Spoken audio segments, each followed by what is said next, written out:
1 year పాటు నిల్వ ఉండే గోంగూర లిక్లండి ఉంటాయి కదండి. వాటర్లో వేసుకొని నీట్గా కడిగి క్లీన్ చేసుకోవాలన్నమాట. కడిగిన ఆకులు ఇప్పుడు ఒక పొడి క్లాత్ పైన ఆరబెట్టుకొని కడిగేసి క్లీన్ చేసి ఆరబెట్టుకున్నాను. ఒక రోజంతా మార్నింగ్ నుంచి ఈవినింగ్ వరకు నేను కడిగేసి ఆరబెట్టుకున్నాను అనమాట. ఇలా పొడి పొడిగా అయిపోవాలండి. ఇప్పుడు వాటికి కావాల్సినవి వేడి నీళ్ళతో కడిగిన చింతపండు, అల్లం, వెల్లుల్లి రెమ్మలు, ఎండుమిర్చి, కరివేపాకు, మెంతులు, ధనియాలు, ఇంగువ. ఇప్పుడు ఆయిల్ వేసుకున్నాం. ఇలా ఫ్రై అయ్యాక ఎండుమిర్చి, మెంతులు వేసుకున్నాను. అది కొంచెం ఫ్రై అయిపోయాక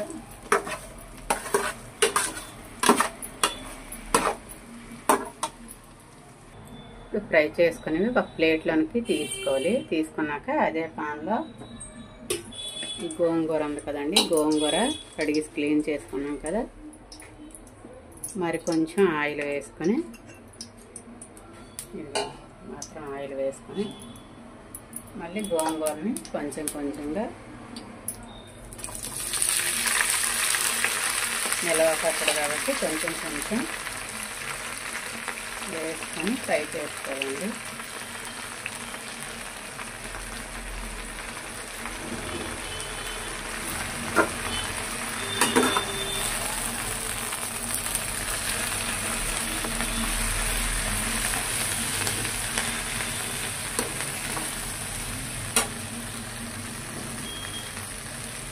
అయ్యాక ఇదిగోండి కడిగి క్లీన్ చేసి పెట్టుకున్న చింతపండు కూడా నేను ఇందులోనే వేసేస్తాను. ఏమైనా కడిగి అందులోనే ఆరోగ్యం పిక్కలు ఉప్పులు ఏమి లేకుండా చూసుకోవాలన్నమాట. వేడి నీళ్ళతో నానబెట్టుకొని ఉంచుకున్నాను.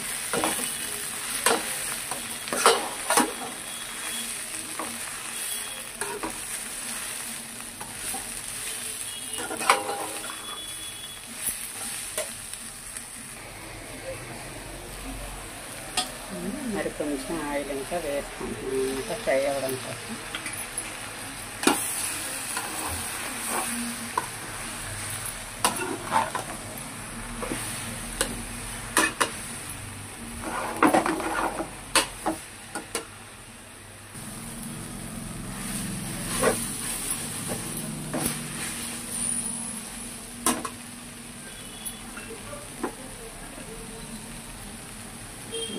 త్రీ ఫోర్ ఆయిల్ ఇప్పటి వరకు వేసాను.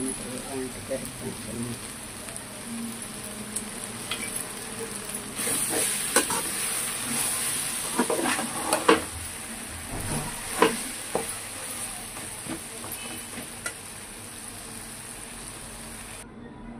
ఇప్పుడు మిక్సీ జార్లోనికి మనము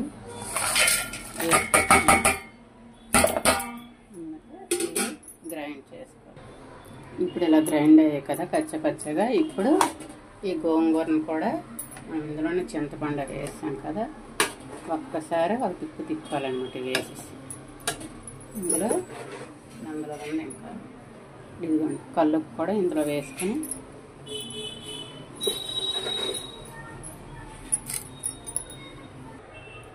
ఇలా గ్రైండ్ చేసుకున్నాక ఇప్పుడు ఇది కళాయిలను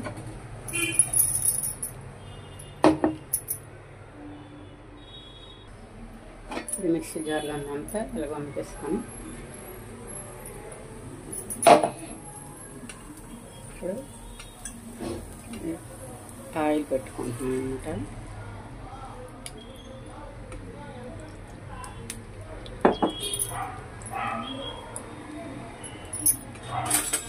పోపు కోసం ఇలాగ చిన్న పెడతాను నేను. ఇంకా ఆయిల్ కావాలంటే ఇలా అందరం కూడా వేసుకోవచ్చు. దంచి పెట్టుకుని వెల్లుల్లి రెమ్మలు అందులో వేసేసాను.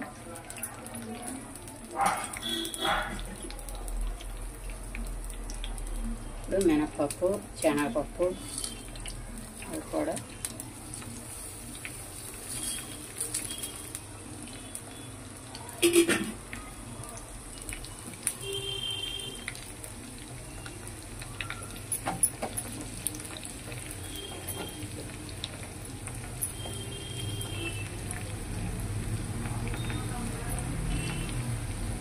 పల్లి ఆయిల్ అండి, నువ్వుల నూనె అయినా పల్లి ఆయిల్ అయినా సన్ఫ్లవర్ అయినా ఏది ఉంటే అది. నేనైతే పల్లి ఆయిల్ నాకు అవైలబుల్ ఉంది కాబట్టి నేను పల్లి ఆయిల్తో పెట్టుకుంటాను. కొమ్ము కొద్ది చూసుకోవాలండి. ఇవన్నీ ఫ్రై అయ్యాక ఫైనల్గా ఇవి ఎండుమిర్చి కరివేపాకు వేసుకున్నాక ఇంగు వేసుకోవాలన్నమాట. ఇలా ఫ్రై అయ్యాక కలర్ వచ్చాయి సిమ్లో పెట్టుకొని ఇప్పుడు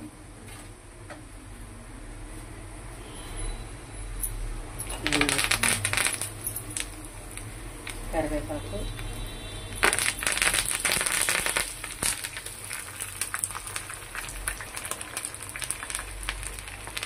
అయ్యాక ఇంగు కూడా వేసుకోవాలన్నమాట.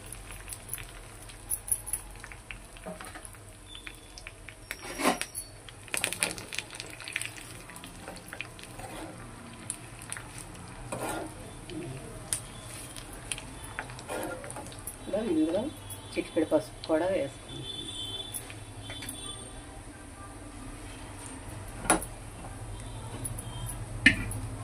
ఇందులో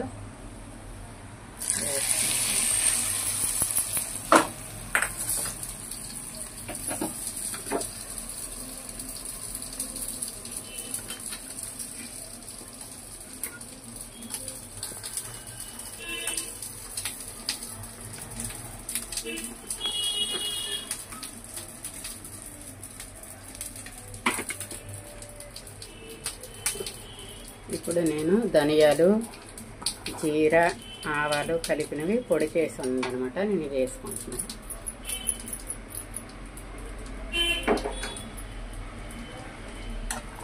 కారం, సాల్ట్ సరిపోకపోతే మనం మళ్ళీ వేసుకొని కలుపుకోవచ్చండి.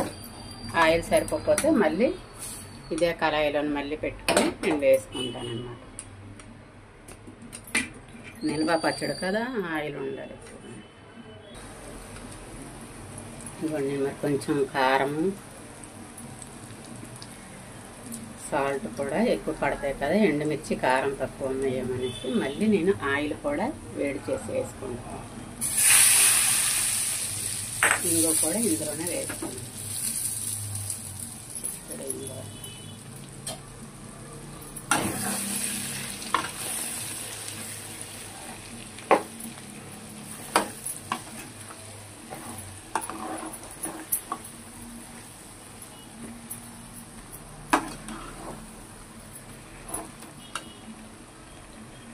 చాలా టేస్ట్గా ఉంది. మరి మీరు కూడా ట్రై చేయండి ఫ్రెండ్స్.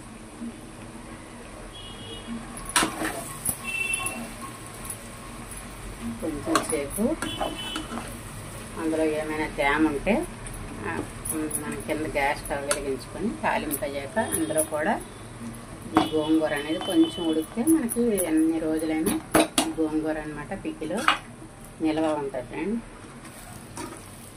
చల్లగైనాక గాజు సీసాలోని స్టోర్ చేసుకుంటే భలే ఉంటుంది అనమాట. మనకి కర్రీ సమయంకి లేనప్పుడు పనికి వస్తుంది అనమాట. ఇది కర్రీ రైస్లోకి అయితే చాలా బాగుంటుంది. ఓకే బాయ్ ఫ్రెండ్స్, మళ్ళీ నెక్స్ట్ వీడియోలో కలుద్దాం. ఇలా కలుపుకోవాలి, లేదంటే అడుగు పట్టుకోవచ్చు అనమాట.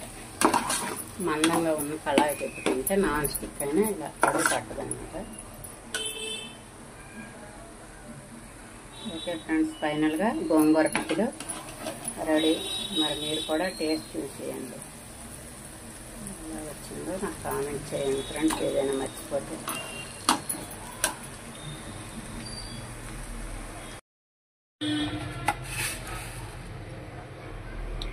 స్పూన్ ఆవాలు,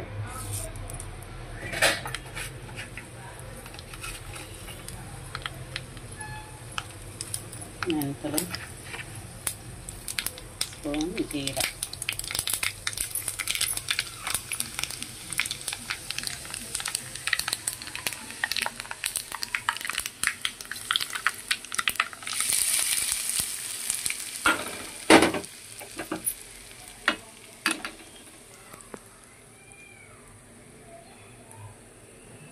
నిల్వ ఉంటుంది. చల్లగయ్యాక చల్లారాక గాజు సీసాలో స్టోర్ చేసుకుంటే కొన్ని రోజులని నిల్వ ఉంటుంది ఫ్రెండ్స్. మరి మీకు నచ్చితే లైక్ చేయండి, నచ్చకపోతే సబ్స్క్రైబ్ చేయండి ఫ్రెండ్స్. Thank you. నెక్స్ట్ వీడియోలో కలుద్దాం. Okay, bye.